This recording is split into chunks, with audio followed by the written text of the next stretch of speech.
Welcome alpha. கர்த்தராகிய இயேசு கிறிஸ்துவின் நாமத்தினாலே உங்களை வரவேற்கிறேன்.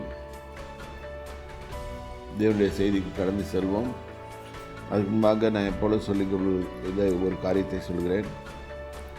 நீங்கள் இதை லைக் செய்யுங்கள், சப்ஸ்கிரைப் பண்ணுங்கள்.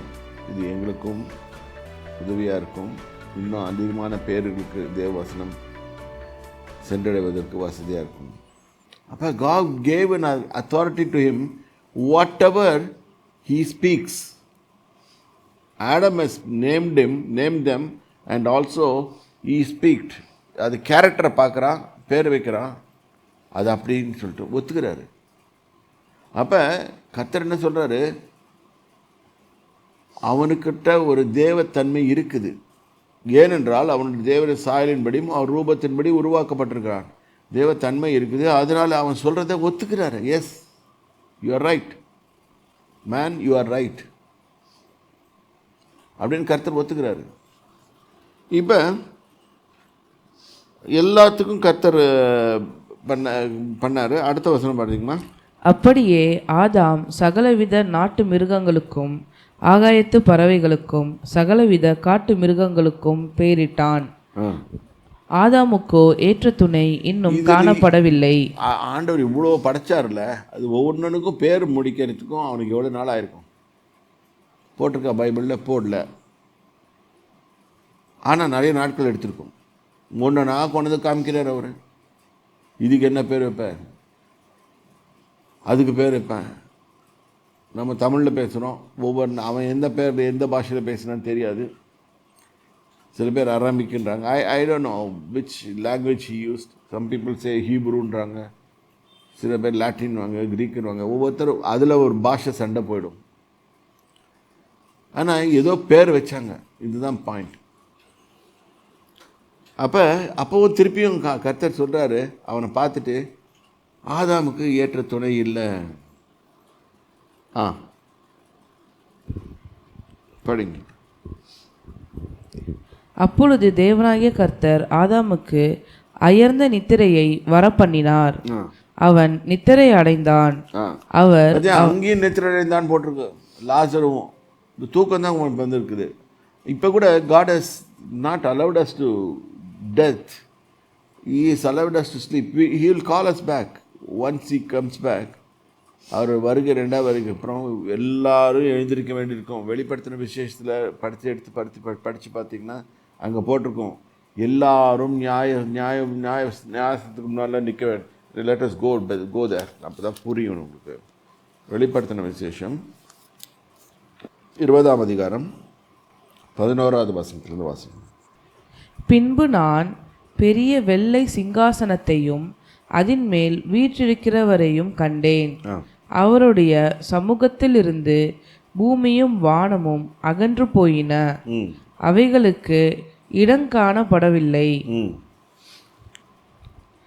மரித்தோர் அந்த டைம்ல தான் ஜட்ஜ்மெண்ட் வருது பாருங்க.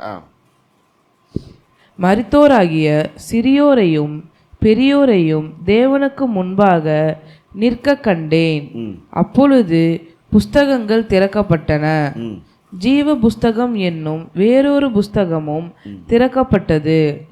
அப்பொழுது அந்த புஸ்தகங்களில் எழுதப்பட்டவைகளின்படியே மரித்தோர் தங்கள் தங்கள் கிரைகளுக்கு தக்கதாக நியாய தீர்ப்படைந்தார்கள்.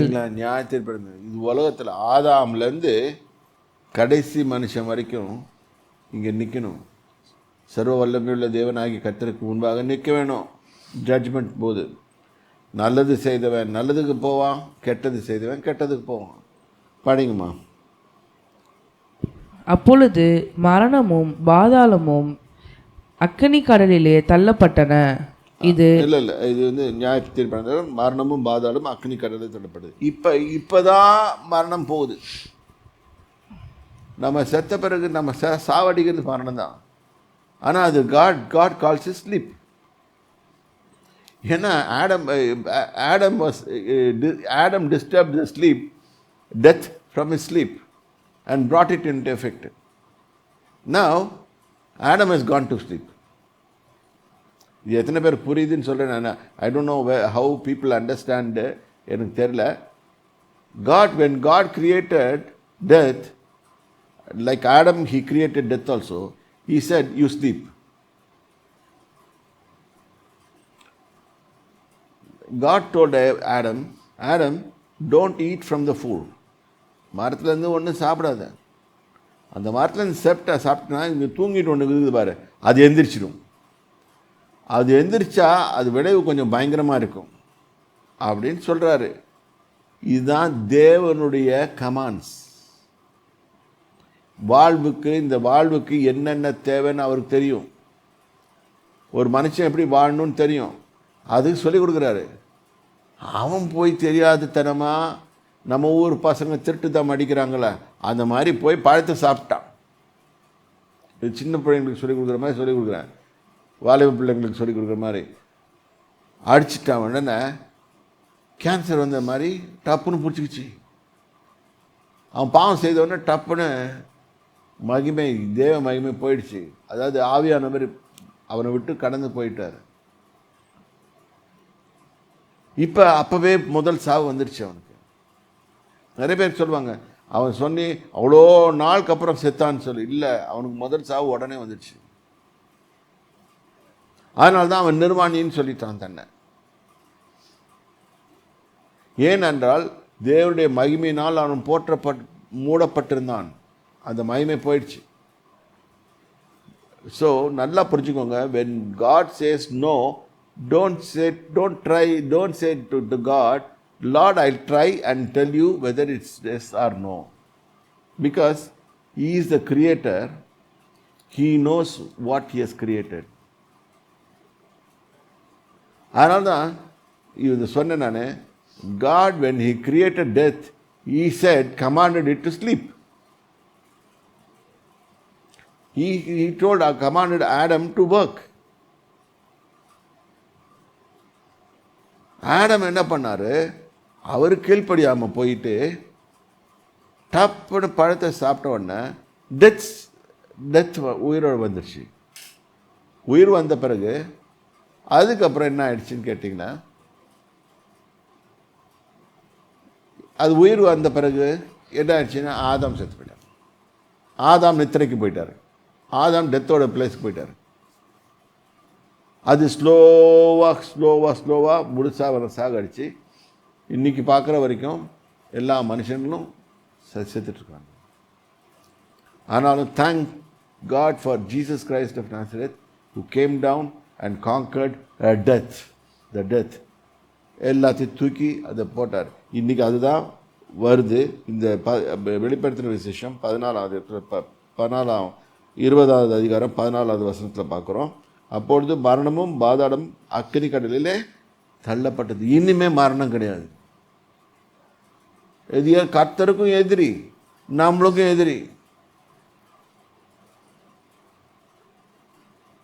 சரியா? அடுத்தது வசனம் படிப்போம். 15வது வசனம்.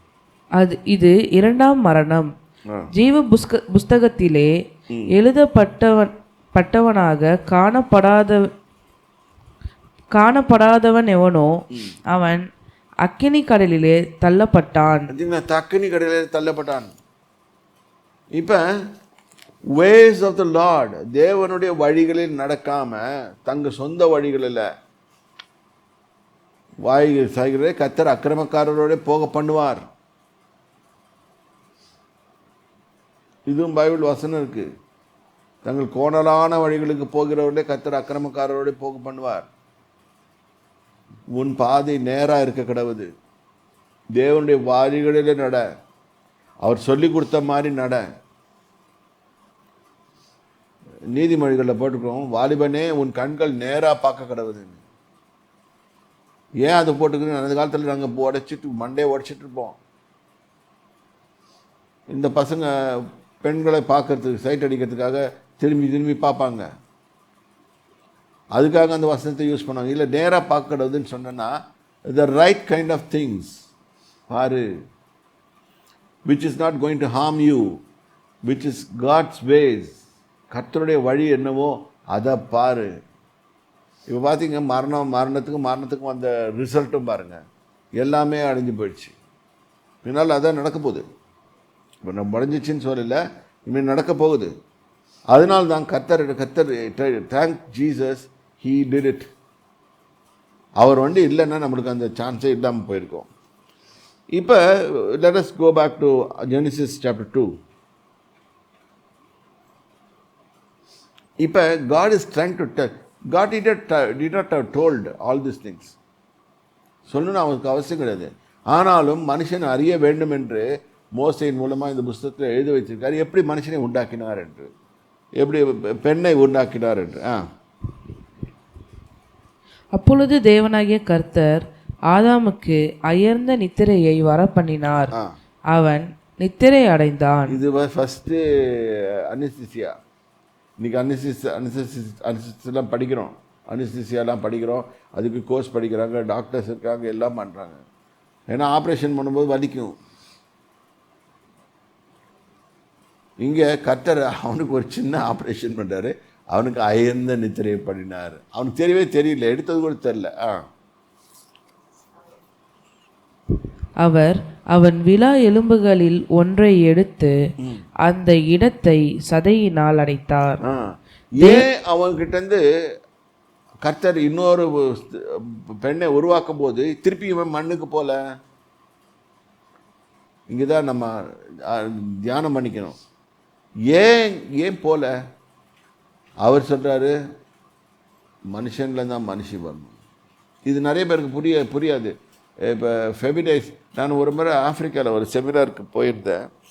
அப்போ I had to address a conference full of female pastors. I had to avoid. ரொம்ப big, they were big, very big in size. நானும் இப்படி இருக்கிறேன். இப்போ ஒரு அடி அடித்தாங்கன்னா நான் எங்கேயோ போய் விழுந்துருவேன், இல்லாட்டி ஒரு இடி அடித்தாங்கன்னா நான் எங்கேயோ போய் விழுந்துருவேன். பயமாக தான் இருந்துச்சு அவங்களுக்கு அட்ரஸ் பண்ணும்போது. ஆனாலும் அவர்களுக்கு நல்ல வேதத்தில் இருக்க நல்ல ஸ்திரீகளை பற்றியா சொல்லி அவங்கள உற்சாகப்படுத்திட்டு வந்துட்டேன். ஆனால் மனுஷன்தான், அதுதான் உண்மை, மனுஷன்தான் மனுஷி எடுக்கப்பட்டாள். பாருங்க, சேம் செக்ஸ் மேரேஜ் இது கொண்டுட்டாங்க. அப்புறம் இது இதெல்லாம் சொல்கிறாங்க, வானவில் இதெல்லாம் சொல்கிறாங்க. இதெல்லாம் ஏன்னா இப்படி தான் மனுஷன் தவறாக போகும்போது வேதவசனம் ஒன்று சொல்லுது, அவன் ஸ்திரீகள் அவனை ஆளுவார்கள். இது பைபிளில் போட்டிருக்கு. ஆனால் இங்கே என்ன போட்டிருக்குது?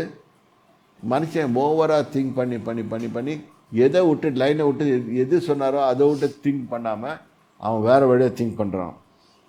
இப்போ படிமா.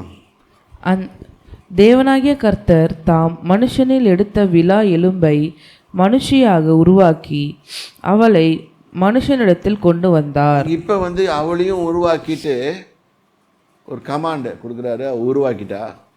உருவாக்கி இப்படி தான் இருக்கணும்னு சொல்லிட்டு அவனை உருவாக்கி அவனுக்கு ஒரு துணை வேணும்ல, அதுக்காக அவன்கிட்ட கொடுக்குறாரு. கொடுத்து அவங்ககிட்ட இன்ட்ரடியூஸ் பண்ணுறாரு. அவனா இதுலேருந்து இந்த படிக்க போகிற வசனத்துலேருந்து ஒன்று கற்றுக்குவோம். அவர் செய்யும்போது கூட அவன் பெர்மிஷன் வாங்கிட்டு தான் செய்திருக்காரு.